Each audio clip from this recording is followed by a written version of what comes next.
ಯಾವಾಗ ಎಕ್ಸಿಟ್ ಪೋಲ್ನ ವಿವರಗಳು ಬರ್ತಾ ಹೋದ್ವಲ್ಲ, ಅದಾದ್ಮೇಲೆ ಈಗಾಗಲೇ ಒಂದು ಪೋಸ್ಟರ್ ಹಾಕಿದ್ದಾರೆ. ತಾವು ಈಗ ತಾನೇ ಹೆಡ್ಲೈನಲ್ಲಿ ಹೇಳ್ತಾ ಇದ್ದೀರಿ, ಟೈಗರ್ ಅಭಿ ಜಿಂದಾ ಹೇ ಅನ್ನೋದ್ರ ಮುಖಾಂತರ. ಅಂದರೆ ಇನ್ನೂ ಕೂಡ ನಮ್ಮದು ಟೈಮ್ ಇದೆ ಅನ್ನುವಂಥದ್ದು. ಜೊತೆಗೇನೆಂದರೆ ಗ್ಯಾರಂಟಿ ನಿತೀಶ್ ಕುಮಾರೇ ಮತ್ತೆ ಮುಖ್ಯಮಂತ್ರಿ ಆಗ್ತಾರೆ ಅನ್ನುವಂಥ ಅದಮ್ಯ ವಿಶ್ವಾಸದಲ್ಲಿ JDU ಹಾಕಿರುವಂಥ ಪೋಸ್ಟರ್ಗಳು. ಏನಾಗಬಹುದು ರಿಸಲ್ಟ್? ಯಾಕಂದರೆ 8 ಗಂಟೆಯಿಂದ ಶುರುವಾಗ್ತಾ ಇದೆ ಕೌಂಟಿಂಗ್. ಇದೇನು ಬಹಳ ತಡವಾಗುತ್ತೆ ಅಂತ ಅನ್ಸಲ್ಲ. ಒಂದು 12-1 ಗಂಟೆ ಅಷ್ಟೊತ್ತಿಗೆ ಒಂದು ಸ್ಪಷ್ಟ ಚಿತ್ರಣ ಬಂದ್ಬಿಡ್ಬೋದು. 243 ಕ್ಷೇತ್ರಗಳಿಗೆ ನಡೆದಿರುವಂಥ ಚುನಾವಣೆ, 2 ಹಂತಗಳಲ್ಲಿ ನಡೆದಿರುವಂಥ ಚುನಾವಣೆ. ಮೊದಲಿಗೆ ಆ ಪ್ರಕ್ರಿಯೆ ನಿಮಗೆ ಗೊತ್ತಿದೆ, ಅಂಚೆ ಮತಗಳ ಎಣಿಕೆ.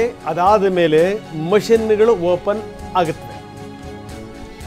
ಇನ್ನು ಕೆಲವೇ ಕ್ಷಣಗಳಲ್ಲಿ ಭವಿಷ್ಯ ನಿರ್ಧಾರ ಆಗುತ್ತೆ. 243 ಕ್ಷೇತ್ರ, ಮ್ಯಾಜಿಕ್ ನಂಬರ್ 122 ಯಾರು ರೀಚ್ ಆಗ್ತಾರೆ? ಬಿಹಾರದ ಫಲಿತಾಂಶ ಬಹಳ ಕುತೂಹಲದ ಈ ಸಲ.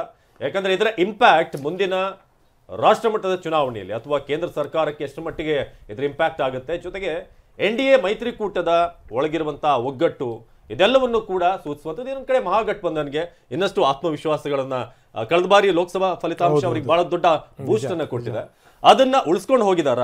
ಈ ಮೈತ್ರಿ ಎಷ್ಟು ಮಟ್ಟಿಗೆ ಗಟ್ಟಿಯಾಗಿದೆ ಅನ್ನೋದನ್ನ ಸೂಚಕವಾಗಿರುತ್ತೆ ಅಂತ ಈ ಎಲೆಕ್ಷನ್. ಅಲ್ಲ, ನೀವು ಹೇಳ್ತಾ ಇದ್ದೀರಿ ಅವಿನಾಶ್, ಏನು ಅಂತಂದ್ರೆ ಆ ಚುನಾವಣೆ ಅಲ್ಲಿನ ರಾಜಕೀಯ ಪಕ್ಷಗಳಿಗೆ ಖಂಡಿತವಾಗಲೂ, ಕೇಂದ್ರಕ್ಕಂತೂ ಇದು ಒಂದು ಲೆಕ್ಕದಲ್ಲಿ ದೊಡ್ಡ ಪ್ರತಿಷ್ಠೆಯ ಪ್ರಶ್ನೆ. ಬೇರೆ ಅಷ್ಟು ಮಾತ್ರ ಅಲ್ಲ, ರಾಜ್ಯ ರಾಜಕೀಯದ ಮೇಲೂ ಕೂಡ ಇದರ ಫಲಿತಾಂಶ ಬೀರುತ್ತೆ ಅನ್ನುವಂಥದ್ದು that is very important point.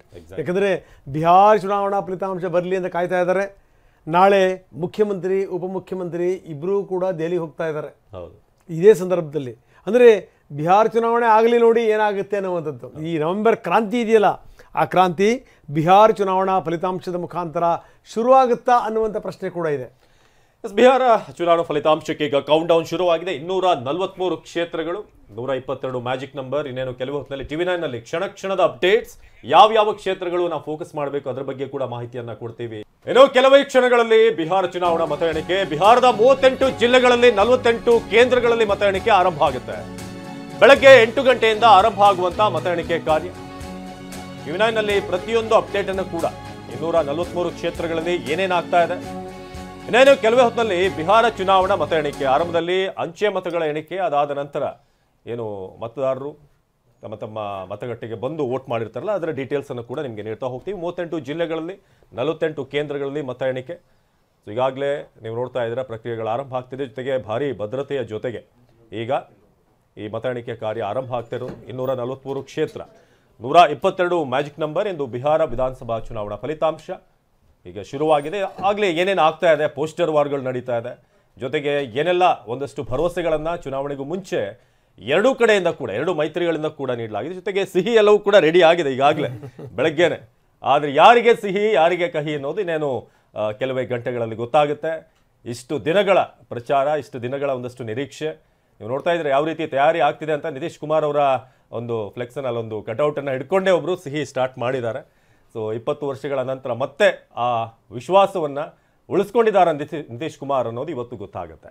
So ಇನ್ನೊಂದು ಕಡೆ ಮಹಾಗಠಬಂಧನ್ ಅವರು ಕೂಡ ಮಹಾ ನಿರೀಕ್ಷೆಗಳ ಜೊತೆಗೆ ಈ ಬಾರಿ ಬಿಹಾರದಲ್ಲಿ ಗೆಲುವಿನ ಹಾರ ನಮ್ಗಾಗುತ್ತೆ ಅನ್ನೋ ಲೆಕ್ಕಾಚಾರದಲ್ಲಿ ಒಬ್ಬ ಯಂಗ್ಸ್ಟರ್ಗೆ ಮಣೆ ಹಾಕ್ತಾರೆ. ಅಂದ್ರೆ ರಾಜಕೀಯವಾಗಿ ನಾವು ನೋಡಿದಾಗ ಒಂದು ಯಂಗ್ಸ್ಟರ್ ಆ ಏಜ್.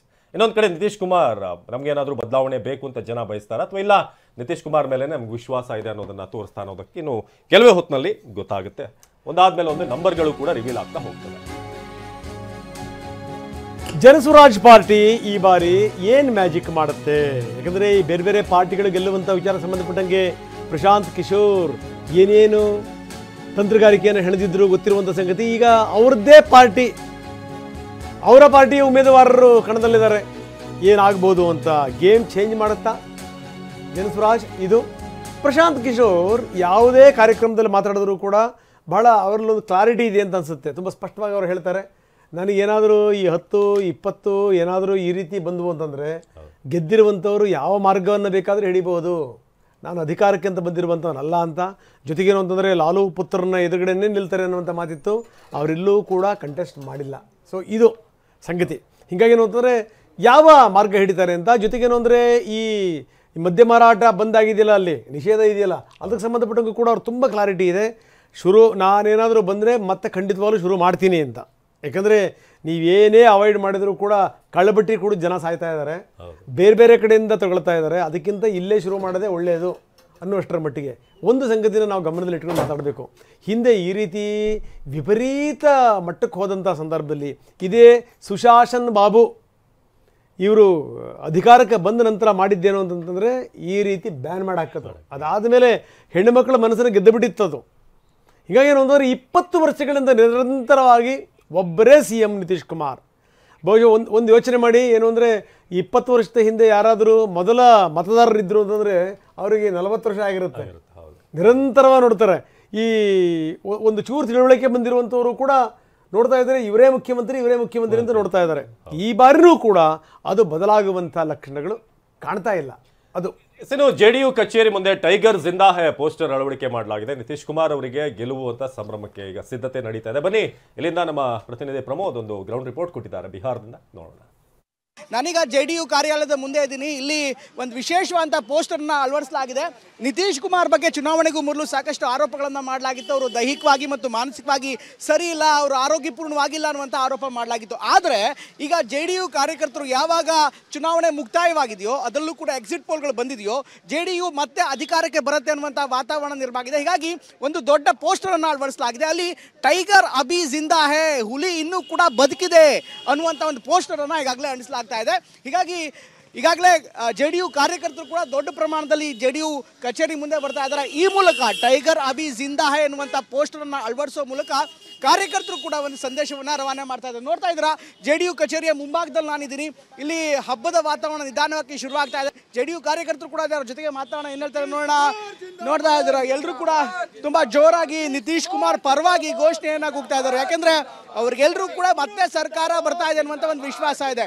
ಸಾಬ್ ಅಭಿ ನತೀಜಾ ಬಾಕಿ है, आपका जश्न चालू हो गया है, कैसा लग रहा है? मतलब आप इतना पूरा विश्वास पे है? अब 6 नवंबर और 11 नवंबर ये 2 चरणों में जिस प्रकार का उत्साह बिहार के समस्त जनता जनार्दन में जो दिखा गया और बिहार के विकास के पक्ष में जिस प्रकार से बढ़ चढ़ कर उन्होंने मतदान किया, ये घोषणा तो उसी समय तय हो गई है. आपका टाइगर का गर्जन पूरा बिहार को सुनेगा क्या? मेरा टाइगर का गर्जन बिहार से लेके देश तक सुन रहे हैं लोग, सभी देशवासी सुनते हैं. और मेरा टाइगर और मेरे नेता का एक ही आवाज़ है. इन्होंने जो विकास का परफॉर्मेंस दिया है बिहार के जनता के लोगों को, कुछ मैं नहीं कहूँगा. ಇದು ನಮಗೆ JDU ಕಚೇರಿಯಿಂದ ಕಂಡು ಬರ್ತಾ ಇರುವಂತಹ ದೃಶ್ಯ. ಒಟ್ಟಿನಲ್ಲಿ JDU ಕಾರ್ಯಕರ್ತರು ಎಲ್ಲ ರೀತಿಯಂತ ಸ್ವೀಟ್ಗಳನ್ನು ತಯಾರಿ ಮಾಡ್ತಿದ್ದಾರೆ, ಸಿಹಿ ತಿನಿಸುಗಳನ್ನು ತಯಾರಿ ಮಾಡ್ತಿದ್ದಾರೆ. ಇನ್ನೇನು ಸ್ವಲ್ಪ ಹೊತ್ತಿನಲ್ಲಿ ಇನ್ನಷ್ಟು ಕಾರ್ಯಕರ್ತರು ಬರುವಂತಹ ನಿರೀಕ್ಷೆ ಇದೆ. ಏನೇ ಆಗಲಿ ನಮ್ಮ ಟೈಗರ್ನ ಗರ್ಜನೆ ಪೂರಾ ಬಿಹಾರಕ್ಕೆ ಕೆಡಿಸುತ್ತೆ ಅನ್ನುವಂಥ ಮಾತನ್ನು ಹೇಳ್ತಾ ಇದ್ದಾರೆ. ಕ್ಯಾಮ್ರಾಮನ್ ನರೇಶ್ ಜೊತೆ ಪ್ರಮೋದ್, TV9 ಪಾಟ್ನಾ.